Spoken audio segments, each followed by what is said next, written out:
Hello everyone, welcome to another DailyJim. This is the episode for Tuesday, October 15th, 2024, just a couple minutes late. Today I want to talk about, let's just have a controversial title.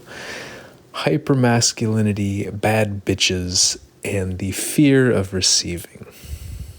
Yeah, whatever, we'll swear in the title. Let's see what happens. I don't normally swear like this. Not at least publicly on the internet.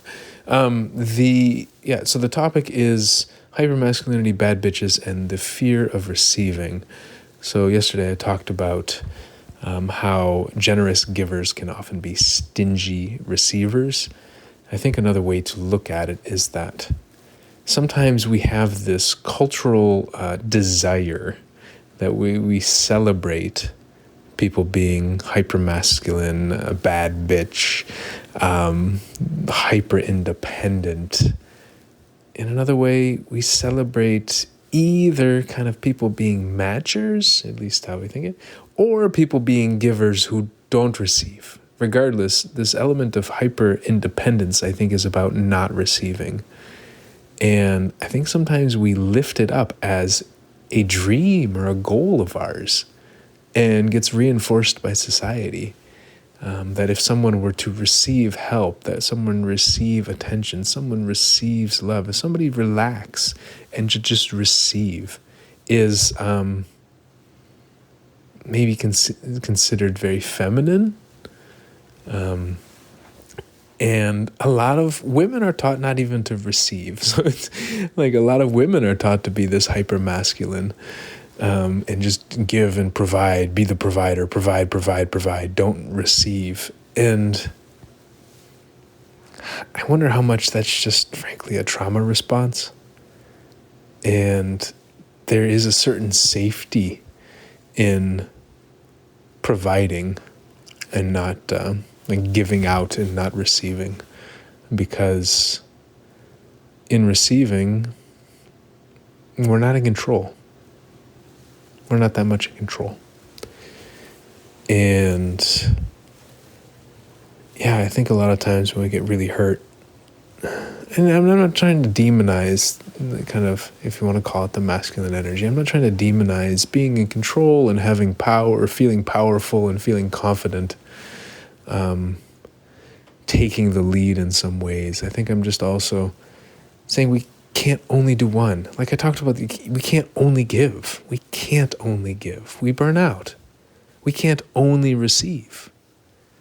I think what I'm just so worried about is that sometimes our cultural norms say we should only give and not receive. And that we are celebrated if we only give and we don't receive. And so if people want to do both giving and receiving, then we often look down upon them, because any glimpse of receiving makes you soft. Yeah, it does make you soft. It makes you tender. That's okay. It's okay to relax occasionally. We don't have to be tense and stressed all the time. We don't have to be in control. We don't have to be strong and powerful all the time. We can relax a bit. I think I just see this pattern a lot with women in my life, and women that I've met, especially out in East Africa, but in the U.S. as well. It's just, and it's not just women, it's men too, right? This idea of we need to give, and not receive. And I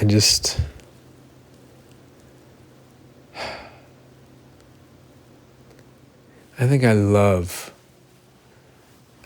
to give, yes. And I love when, maybe it's that I love to provide. And I love when somebody also likes to provide and they finally just freaking relax and let me step into that more masculine role and provide. But I also like to receive. Now, the challenge of saying give and receive in this context is people might assume it's only sexual, and that's not what I'm talking about. Like, I'm talking about in terms of help and attention, and it could be like, hey, I want to get a massage too, or hey, I want you to choose where we're going for dinner tonight, or hey, I would love if you, decide what you want to eat instead of making me make all the choices all the time. But I don't want to be told what to do all the time. Hey, I don't like that.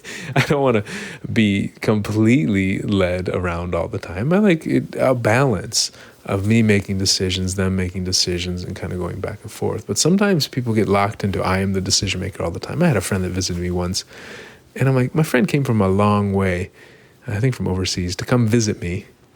And then in my town was making all the decisions about where we're going. I'm like, what are you talking about? No, you're in my town. I'm making decisions.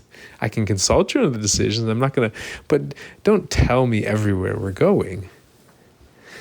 But for him to relax and let me take the lead was really uncomfortable for him, I think. When I had another friend visit, and he was like, yeah, man, we'll go wherever you want. I was like, this is great. Because when I visited him, I'm like, hey, I'll go wherever you want. You show me around. You're the local. And so that kind of exchange of somebody taking the lead, somebody following and going back and forth. But I think I just feel really worried when I see people doing only one. Only receiving, or only like following, or only leading, or only giving. And yeah, I'm kind of rambling. I could probably end this one. But yeah, it's just like sometimes we get so stuck in hypermasculine, provide. We want to be the bad bitch. We want to be all tough. I don't need anyone. I don't have feelings for anyone. That's a lie. It's just a lie. And it's obvious, to me at least. It's obvious. You're just pretending because you don't want to lose control.